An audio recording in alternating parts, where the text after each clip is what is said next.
नमस्कार दोस्तों, स्वागत है हमारे ITI ब्रांड चैनल में। और आज हम देखने जा रहे हैं वर्कशॉप कैलकुलेशन एंड साइंस का सेकंड ईयर का चैप्टर सेंटर ऑफ ग्रेविटी। तो इसमें से सब क्वेश्चन हम आज सॉल्व कर डालेंगे इस लेक्चर में, तो वीडियो को अंत तक जरूर देखें। तो पहला क्वेश्चन है, जो वस्तु के गुरुत्व केंद्र का प्रभावित करता है, ऐसी कौन सी वस्तु है जो गुरुत्व केंद्रों को प्रभावित करती। तो इसका आंसर है मास। मास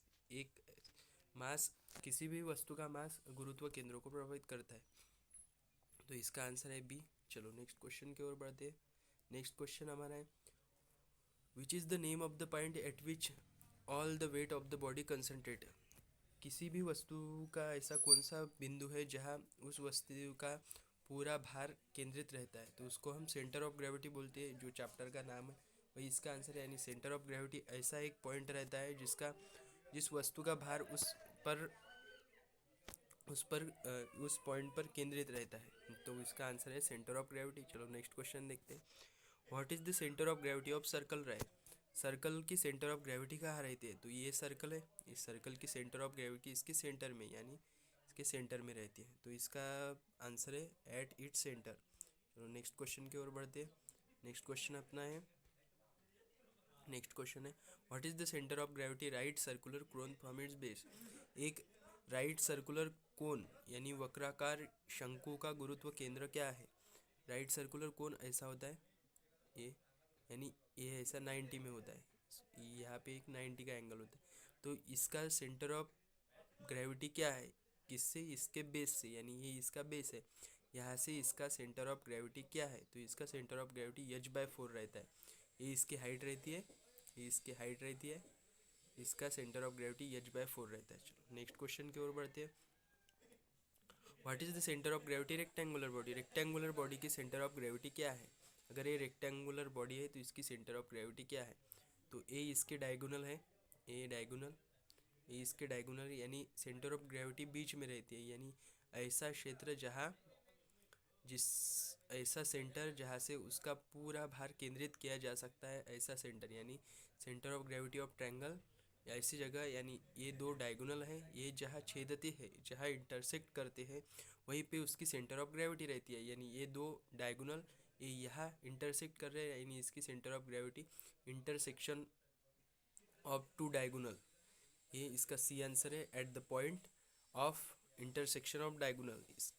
देखो इसके विकर्णों के चौराहे के बिंदु पर, यानी इसके जो डायगोनल है वो जिस पॉइंट पे छेदते हैं वहाँ पे इसका सेंटर ऑफ ग्रेविटी। चलो नेक्स्ट क्वेश्चन देखते हैं। नेक्स्ट क्वेश्चन है, what is the centre of gravity solid hemisphere from its base. Solid hemisphere, तो पहले देख लेते हैं हेमिस्फीयर क्या होता है, तो पहले देख लेते हैं स्फीयर क्या होता है। स्फीयर होता है ऐसा ऐसा सर्कल, और ए रॉ, जैसे बॉल को हम स्पेयर बोल सकते हैं, बॉल को हम स्पेयर बोल सकते हैं, वैसे ही स्पेयर। अब हेमी स्क्वेयर क्या होता है, अगर बॉल को बीच में से आधा काट दिया जाए, अगर बॉल को बीच में से आधा काट दिया जाए तो उसको हेमी स्क्वेयर बोलते हैं, नहीं है ऐसा, इसको हम हेमी स्क्वेयर बोलेंगे। इसका सेंटर ऑफ ग्रेविटी क्या है, तो इसका सेंटर ऑफ ग्रेविटी एट इस सेंटर तो नहीं हो सकता कि ये बराबर काम नहीं करेंगे, तो इसका सेंटर ऑफ ग्रेविटी, इसका एक फॉर्मूला है 3r/8, ये इसका सेंटर ऑफ ग्रेविटी रहता है 3r/8, तो ये इसका आंसर है बी। चलो नेक्स्ट क्वेश्चन की ओर बढ़ते। What is the centre of gravity of sphere. Sphere अभी मैंने बताया स्पेयर क्या होता है, एक अगर अपन ने बॉल ले लिया, एक बॉल ले लिया, उसको ही स्पेयर बोलते हैं। बॉल जैसी कोई भी आकार, यानी भरी हुई जो चीज़ होती है उसको स्पेयर बोलते हैं, भरी हुई जो चीज़ होती है उसको स्पेयर बोलते हैं, ये गोल वाली भरी हुई चीज़ जिसको स्पेयर बोलते हैं। इसका सेंटर ऑफ ग्रेविटी इसके सेंटर में होता है, इसका सेंटर ऑफ ग्रेविटी इसके सेंटर में। चलो तो इसका आंसर है ए, इसका सेंटर ऑफ ग्रेविटी एट्स इस सेंटर। चलो नेक्स्ट क्वेश्चन की ओर बढ़ते हैं। नेक्स्ट क्वेश्चन है, what is which state equilibrium example is a cone resting on its tip. यानी अगर एक कोन है, अगर एक कोन दिया हुआ है, अगर ये एक कोन दिया हुआ है, ये ऐसा कोन है, ये अब किस कंडीशन में है, ये ऐसा कोन अपन ने रख दिया तो ये स्टेबल कंडीशन में है, यानी स्थिर। शकुंतला का उदाहरण किस अवस्था में शंकु का कोन पर विश्राम करता है, यानी ये अब कोन क्या है, रेस्ट है, रेट है। पर अपने क्वेश्चन में क्या दिया है, cone resting on its tip, tip यानी उसका नाक, नोक, उसके नोक यानी ये कोण ऐसा रखा हुआ है, तो क्या ये स्टेबल रह पाएगा? नहीं, तो इसका आंसर है अनस्टेबल।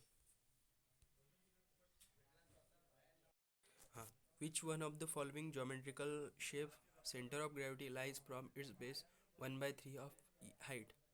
ऐसी कौन सी चीज़ है, ऐसा कौन सा ज्योमेट्रिकल शेप है जिसका centre of gravity 1/3 times of उसके हाइट में होता है, 1/3 टाइम्स ऑफ इसके हाइट में होता है? तो ऐसा ऐसा शेप है ट्रायंगल। ट्रायंगल का centre of gravity from its base, यानी ये इसका बेस हुआ यहाँ से h/3 पर होता है, यानी centre of gravity of triangle क्या होता है? h/3, यानी h/3 equals to 1/3 into H, यानी इसका आंसर आ गया सी। चलो नेक्स्ट क्वेश्चन की ओर बढ़ते हैं। नेक्स्ट क्वेश्चन अपना क्या है? Which state of equilibrium example is a cone resting on it's base? अगर एक इक्विलिब्रियम, अगर एक कोन को हम बेस पर रखेंगे तो वो किस कंडीशन में रहेगा, वो किस अवस्था में रहेगा? तो वो रहेगा रेस्ट पॉइंट में, वो स्टेबल हो जाएगा। वो इधर उधर अगर वही टिप पे रखा होता तो वो गिर जाएगा, यानी अनस्टेबल। तो इसका आंसर है स्टेबल, इसका आंसर है स्टेबल। चलो next question, where the centre of gravity of T section? ये क्वेश्चन थोड़ा सा क्रिटिकल है, तो इस क्वेश्चन को सॉल्व करने के लिए अपने को पहले दो रेफरेंस एक्सिस लेने पड़ेंगे, क्योंकि इसकी सेंटर ऑफ ग्रेविटी निकालना आसान है, पर अगर ये अगर ये रेक्टेंगल दिया होता तो इसकी सेंटर ऑफ ग्रेविटी आसान निकालना, लेकिन ए रेक्टेंगल के साथ ए रेक्टेंगल जुड़ा हुआ है, यानी दो इसकी सेंटर ऑफ ग्रेविटी निकालनी है। तो सेंटर ऑफ ग्रेविटी इसका एक फॉर्मूला रहता है, उससे हम इसका सेंटर ऑफ ग्रेविटी निकाल सकते हैं। लेकिन पहले इसके लिए हमारे को पहले रेफरेंस एक्सिस लेना होगा। तो हम दो रेफरेंस एक्सिस ले लेंगे। ए पॉइंट को ए पॉइंट चलो तो पहले रेफरेंस एक्सिस लेंगे, तो रेफरेंस एक्सिस ये वाई एक्सिस ले लेंगे ऐसा, और ये एक्स एक्सिस ले लेंगे ऐसी। एक्स एक्सिस कैसे ले लेंगे? ऐसी। ये वाई एक्सिस ऐसी, ये वाई एक्सिस हो गई, और ये एक्स एक्सिस हो गई, ये एक्स एक्सिस, ये हो गई ये एक्स एक्सिस, और ये हो गई वाई एक्सिस। अब इसका सेंटर ऑफ ग्रेविटी कहाँ आ सकता है, ये अंदाजे से अपन बता सकते हैं। इसका centre of gravity A point में आएगा, ए रेश में आएंगे। कैसे? तो इसका सेंटर ऑफ ग्रेविटी यहाँ पे, रेक्टेंगल का सेंटर ऑफ ग्रेविटी क्या होता है? उसके डायगोनल पे, उसके डायगोनल जहाँ इंटरसेक्ट, यानी यहाँ पर आ सकती है। इसका यहाँ पर आ सकती है, यानी इस दोनों के बीच में, यानी यहाँ आ सकता है। तो अपने को अब ए पता होंगे। अब इसका रेफरेंस एक्सिस ए है, तो ये लाइन पे आएगा सेंटर ऑफ ग्रेविटी, यानी ये कहाँ से है? ये यहाँ से सेम है, यानी इसका यक्स इस इस रेफरेंस एंगल से यक्स का डिस्टेंस सेम है। यानी अपने को सेंटर ऑफ ग्रेविटी निकालने के लिए दो चीज़ों की आवश्यकता है। उस फॉर्मूले में क्या लिखा है? दो चीज़। वो फार्मूला लिख देता हूँ मैं। फार्मूला है सेंटर ऑफ ग्रेविटी। अब ये एक्स डिस्टेंस सेम है, तो अपन को किस डिस्टेंस पे जाना होगा? ये वाई पे ही सेंटर ऑफ ग्रेविटी, तो इसका फार्मूला है Y dash equals to A1 plus A2 Y2 A2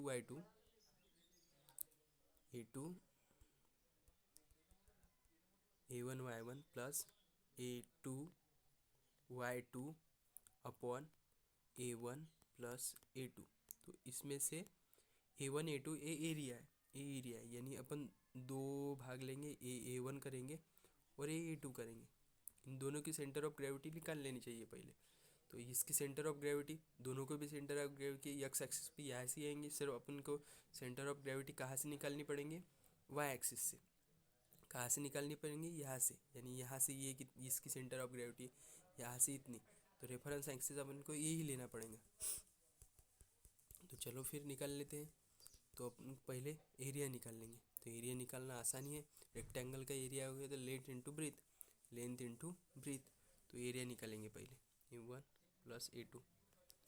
तो ये समझ में आ गए? चलो ये समझ में आ गए। तो ये पहले एरिया निकालेंगे इसका। तो पहले एरिया निकालेंगे अपन A1। तो A1 को A पकड़ लेंगे और A2 ये पकड़ लेंगे। तो A1 क्या है 12 × 3, ये 12 है, ये 3 है, यानी एरिया क्या होगा 12 × 3, यानी A1 क्या हुआ 36, यानी एरिया क्या हुआ A1 का, A1 क्या हुआ 36।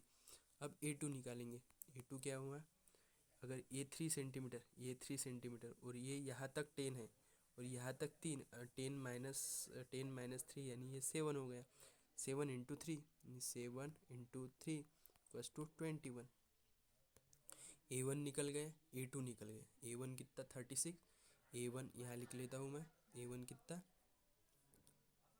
A1 = 36। अब A2 कितना निकला, A2 = 21, ये निकल गया। चलो A1 निकला, A2 निकला, अब क्या निकालना है अपने को, अब centre of gravity from Y axis, Y axis पे से सेंटर ऑफ ग्रेविटी क्या है, क्योंकि एक्स एक्सिस में तो सबकी सेम है, तो वाई एक्सिस पे सेंटर ऑफ ग्रेविटी क्या है, तो वाई एक्सिस पे ये कितना है, ये यहाँ से 7, यानी इसकी सेंटर ऑफ ग्रेविटी 7 और 7 के बीच में, यानी 3.5, यानी x2 के, यानी y2 क्या होंगी 3.5, यानी y2 होंगी, y2 यहाँ लिख लेता हूँ 3.5। यहाँ से डिस्टेंस इसका कितना है 3.5, यहाँ से ही डिस्टेंस अपन को मेजर करना होगा, तो यहाँ से 3.5। अब y1 की बारी, y1 क्या है, तो यहाँ से 3.5, यहाँ तक 7, यहाँ तक 10, और y1 कहाँ आएगा इस 3 के बीच में, यानी 1.5, तो यहाँ क्या आएगा 1.5, पर 1.5 यहाँ से आया, अपन को डिस्टेंस यहाँ से मेजर करना है, अपन ने रेफरेंस एक्सिस उसी लिए, तो यहाँ से ये होगा 7, 7 + 1 8 और 0.5 + 8.5, यानी y1 क्या आएगा 8.5, y1 क्या आएगा 8.5, यानी y1 अपना y1 क्या आया 8.5। चलो तो y1 लिख लेते हैं पहले, तो y1 लिख लेंगे, y1 = 8.5। तो चलो, तो अब अपना फार्मूला, सिंपल सा फार्मूला अपना वो लगाएंगे, वो ये वैल्यू उस फार्मूले में पुटअप करनी है, ये वैल्यू उस फार्मूले में पुटअप करनी है और अपना आंसर आ जाएंगे। तो चलो इसके लिए क्या निकालेंगे y1, तो पहले y' = A1 × A2, 36 × 8.5, 36 × 8.5 + 21 × 3.5 अपॉन, अब एरिया 36 + 21, 36 + 21।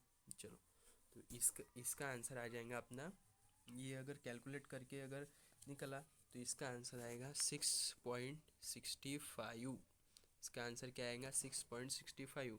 आपने ये कैलकुलेशन करके ज़रूर देखना, इसका स्क्रीनशॉट निकाल लेना और ये कैलकुलेशन करके ज़रूर देखना। चलो इसका आंसर क्या आएगा 6.05, तो अपने इसमें 6.65 का है, तो बी ऑप्शन, यानी अपना ऑप्शन क्या है बी। चलो तो नेक्स्ट क्वेश्चन की ओर बढ़ दे।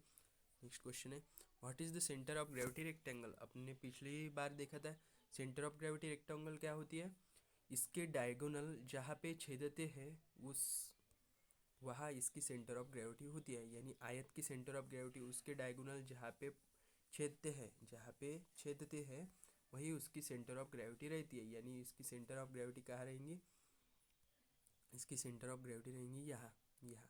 तो चलो यहाँ कैसे पहुँचेंगे, ये है 12, ये है 3, तो 12 के आधे 6 हो गए, यानी एक्स एक्सिस पकड़े, ये वाई एक्सिस, तो ये हो गए 6, और ये कितने हो गए, ये 3 के आधे यानी 1.5, यानी इसकी सेंटर ऑफ ग्रेविटी क्या आएंगी 6 1.5। चलो तो आंसर में है क्या देख लेते हैं, 6 1.5 ये सी में है, ये सी आंसर में है, सी में इसकी सेंटर ऑफ ग्रेविटी लिखी हुई है, सी में है। चलो तो फटाक से नेक्स्ट क्वेश्चन की ओर बढ़ते हैं।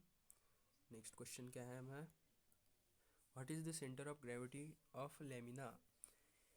पटल की गुरुत्व का केंद्र क्या है, तो ये डायग्राम किसकी है पहले देख लेते हैं। ये डायग्राम है अपने ट्रायंगल की, तो ट्रायंगल का फॉर्मूला क्या बताया था, अभी एक क्वेश्चन हुआ उसमें बताया था कि 1/3 टाइम्स ऑफ एच ये किसका सेंटर ऑफ ग्रेविटी है, तो वो ट्रायंगल का था, तो ट्रायंगल की सेंटर ऑफ ग्रेविटी 1/3 × एच, तो इसकी हाइट क्या है, इसकी हाइट दी हुई है 8 सेंटीमीटर इसकी हाइट दी हुई है, 8 सेंटीमीटर इसकी हाइट दी हुई है, तो इसका इसका सेंटर ऑफ ग्रेविटी क्या होगा 8, नहीं इसकी सेंटर ऑफ ग्रेविटी नहीं, इसका हाइट 6 दी हुई है, या क्या दी हुई है 6, सॉरी 6 दी हुई है। तो इसका सेंटर ऑफ ग्रेविटी क्या होगा 6/3, 6/3, 6/3 इक्वल्स टू 2, यानी इसकी सेंटर ऑफ ग्रेविटी क्या आ गई 2। चलो तो 2 आ गई, इसकी सेंटर ऑफ ग्रेविटी है 2। चलो देख लेते हैं इसकी, यानी इसका आंसर क्या होगा बी, इसका आंसर होगा बी। चलो नेक्स्ट क्वेश्चन देखते हैं। नेक्स्ट क्वेश्चन क्या है, what is the centre of gravity of object. ये भी पिछले की तरह थोड़ा सा क्रिटिकल है, पर सिंपल सा सवाल है। ये भी उसी फॉर्मूले से वैसे ही करना है, सिर्फ यहाँ रेफरेंस एक्सिस वही लेनी है, सिर्फ यहाँ देख लेते यहाँ इसका सेंटर ये इसकी सेंटर ऑफ ग्रेविटी, इसकी सेंटर ऑफ ग्रेविटी किस एक्सिस पे सेम है, यानी किस एक्सिस पे ऐसा डिस्टेंस है जो सेम है।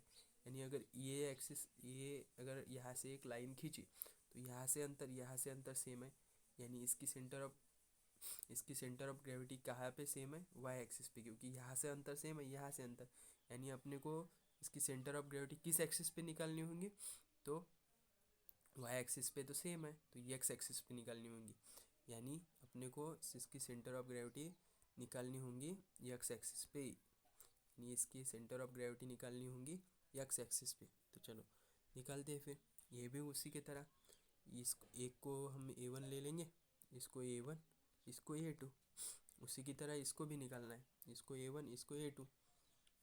तो चलो पहले क्या निकालेंगे, पहले फार्मूले से A1 A2, यानी एरिया A1 और A2। तो A1 क्या है, इसकी लेंथ है 100 और इसकी ब्रीथ है 50, यानी 100 इंटू 50 यानी 5000, यानी A1 क्या आया आपने 100 इंटू 50 इंटू 5000। A2, अब A2 ऐसे ही A2 निकालना है, A2 क्या है, ये ऊपर का है, ये 160, ये 160 यानी इसकी लेंथ 160 है, और ये क्या है 60, यानी 160 इंटू 60, 160 इंटू 60, 160 इंटू 60, तो 160 इंटू 60 का आंसर आता है 9600, यानी A2 भी निकल गया 9600। अब अपने को क्या निकालना है डिस्टेंस, अब x1 एकदम ईजी है, x1 निकालना है, ये अपना A1 हुआ, क्या हुआ अपना, ये हुआ गया A1, ये हुआ A2, A1। तो x1 कहाँ से निकालेंगे, यहाँ से, ये अपना रेफरेंस एक्सिस, तो A1 कहाँ से निकालेंगे, यहाँ से, यहाँ से, तो ये कितना है 50 के आधे 25, यानी x1 क्या निकलेंगे अपनी 25, और x2 क्या निकलेंगे, x2 यहाँ से 50, इसके आधा यानी 160 के आधा 80। चलो 80 प्लस अपने को यहाँ से डिस्टेंस मेजर करना है, तो यहाँ से यहाँ तक 15, यहाँ से यहाँ तक 80, 50 प्लस 80 50, यानी ये क्या होगा 130। चलो तो इसका आंसर आ गया 130। अब A1 भी निकला, A2 भी निकला, अब ये दोनों एक अपना सिंपल सा फॉर्मूला, तो जो अपने पिछले इसमें देखा था वो क्या फॉर्मूला था मैं बता देता हूँ। वो फॉर्मूला था x equals to A1 into x1 plus A2 into x2 upon A1 plus A2। अगर इसमें वैल्यू पुटअप कर गई तो इसका आंसर आएगा 94.04, 94 पॉइंट क्या आएगा 04, इसका आंसर आएगा। चलो देख लेते हैं 90.04 सी आंसर, यानी इसका आंसर क्या है सी। अगर ये कैलकुलेशन करके का तो यही आंसर आता है, आपने कैलकुलेशन करके देखना, ज़रूर देखना। चलो नेक्स्ट क्वेश्चन की ओर बढ़ते। नेक्स्ट क्वेश्चन है what is the centre of gravity of conical object. ये कोनिकल ऑब्जेक्ट की सेंटर ऑफ ग्रेविटी क्या है, ये कोनिकल ऑब्जेक्ट की सेंटर ऑफ ग्रेविटी क्या है ये बताना है। ये कोनिकल ऑब्जेक्ट की सेंटर ऑफ ग्रेविटी क्या है, तो इसकी सेंटर ऑफ ग्रेविटी भी वही फॉर्मूले से निकालनी है, वैसे ही निकालनी है, पर इस क्वेश्चन में थोड़ा सा डिफ़िकल्ट ये है कि यहाँ डायमेंशन बराबर दी हुई नहीं है, यहाँ डायमेंशन बराबर दी हुई नहीं है। यहाँ अगर इस क्वेश्चन में ये बोलते कि ABCD अगर ABCD स्क्वायर है, यानी ये स्क्वायर है और ये इक्विलैटरल ट्रायंगल है, तो तो बात जम सकती थी, पर यहाँ दिया हुआ नहीं है, यानी अपन इसका आंसर निकाल सकते हैं उसी फॉर्मूले से। वही पिछले अभी क्वेश्चन जो किया वैसे ही निकाला, तो इसका आंसर 42.3 आएगा। क्या आएगा, अपन इसका आंसर देख ही लेते इस पर। इसका आंसर क्या आता है, प्रीवियस नहीं नेक्स्ट, इसका आंसर प्रीवियस नहीं नेक्स्ट, इसका आंसर देख लेते हैं। यू आंसर बी, यानी 44.3 आता है इसका आंसर। ऐसे ही आता है अगर अपन वो कंडीशन ली तो ये आप क्वेश्चन, अगर ये तो क्वेश्चन आएगा ही नहीं एग्जाम में, अगर आया तो आपने 44.3 लिखना, क्योंकि ये कैलकुलेशन का यहाँ पे इंफॉर्मेशन आधी दी हुई नहीं ऐसा नहीं मान सकते, पर आधी दी हुई और इसका आंसर आता भी है। अगर आपको इसका आंसर चाहिए तो आप कमेंट सेक्शन में ज़रूर बताइए, मैं आपको इसका आंसर प्रोवाइड कर दूंगा। चलो तो नेक्स्ट क्वेश्चन की ओर बढ़ते हैं फिर। नेक्स्ट क्वेश्चन अपना क्या है, next question, what is the centre of gravity of square. Square की सेंटर ऑफ ग्रेविटी क्या है। अगर रेक्टेंगल की सेंटर ऑफ ग्रेविटी क्या रहती है, उसके सेंटर में, यानी इंटरसेक्शन ऑफ इट्स डायगोनल, यानी उसके डायगोनल जहाँ छेदते हैं वहाँ उसकी सेंटर ऑफ ग्रेविटी। वैसे ही स्क्वायर की भी सेंटर ऑफ ग्रेविटी वही होती है, सेंटर ऑफ ग्रेविटी स्क्वायर। तो स्क्वायर की वन साइड दी हुई, वन साइड है 60 mm, यानी सभी चारों साइड स्क्वायर की क्या प्रॉपर्टी हुई, उसकी साइड चारों साइड सेम होती है। तो ये अगर 60 सेंटीमीटर है, अगर ये 60 सेंटीमीटर है तो चारों साइड क्या होंगी, 60 सेंटीमीटर ही होंगी ना। चारों साइड क्या होंगी, 60 सेंटीमीटर, यहाँ से भी 60, यहाँ से भी 60। तो अपने को ये डिस्टेंस निकालना है, यानी इसका आधा, यानी 60 का आधा 30, और इसका आधा, यानी ये भी 60 है, 60 का आधा 30, यानी इसकी सेंटर ऑफ ग्रेविटी 30/30। आसान सा सवाल है। चलो इसकी सेंटर ऑफ ग्रेविटी क्या रहेंगे, 30/30। ऑप्शन में देख लेते हैं, 30/30 यानी सी ऑप्शन। चलो next, what is the centre of gravity cone base 10 centimetre and height 50 centimetre. अब कोन बेस की सेंटर ऑफ ग्रेविटी, शंकु आकार 10 सेंटीमीटर तथा ऊंचाई 50 सेंटीमीटर की गुरुत्व केंद्र क्या है। इसका फॉर्मूला है सिंपल सा, अपने पिछले ही क्वेश्चन में देखा है इसका फॉर्मूला। इसका फॉर्मूला है h/4। क्या फॉर्मूला है, h/4 फ्रॉम इट्स बेस। ये कहाँ से है, फ्रॉम इट्स बेस, यानी यहाँ से। इसकी हाइट दी हुई है अपने को, इसकी हाइट क्या है, इसकी हाइट 50 सेंटीमीटर। तो 50/4, 50/4 कितने होता है, 50/2 25, एंड 25/2 एंड 12.5, यानी 12.5। इसका आंसर क्या है, 12.5। चलो देख लेते हैं, 12.5 इसका आंसर हो गया बी। चलो इसका आंसर हो गया बी। चलो नेक्स्ट क्वेश्चन की ओर बढ़ते हैं। Next question, A question, what is the centre of gravity of semi circle of diameter 12 centimetre.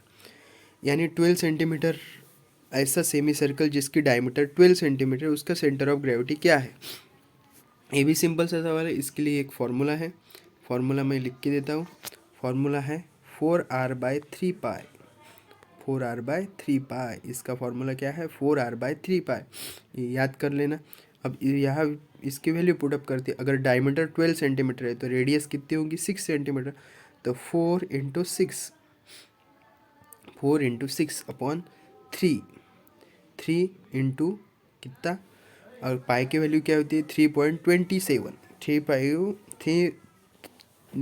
3.14, यानी पाई की वैल्यू क्या होती है 3.14।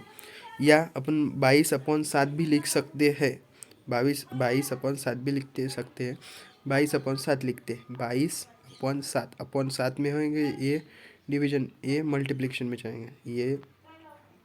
तो इसका सिंपल सा कैलकुलेशन करते, ये 2 हो गए, ये 11 हो गए। तो इसका अगर कैलकुलेशन करें तो इसका आंसर आ गया 2.54। इसका कैलकुलेशन करने के बाद इसका आंसर आएगा 2.54। ये भी सिंपल। चलो नेक्स्ट क्वेश्चन देखते हैं, which affect the centre of gravity object. चलो तो आज के लिए बस इतना ही, यही अपने क्वेश्चन ख़त्म हो गए। तो यहाँ सेंटर ऑफ ग्रेविटी चैप्टर ख़त्म हो गया। आपको हमारा सेशन कैसा लगा कमेंट बॉक्स में ज़रूर बताएं। कोई भी क्वेश्चन की डिफ़िकल्टी हो तो कमेंट बॉक्स में बताएं। आप अपना नंबर देके मैं आपको सॉल्यूशन भेज सकता हूँ। तो आपको वीडियो कैसा लगा, अगर पसंद आया होगा तो हमारे चैनल को सब्सक्राइब कीजिए, लाइक कीजिए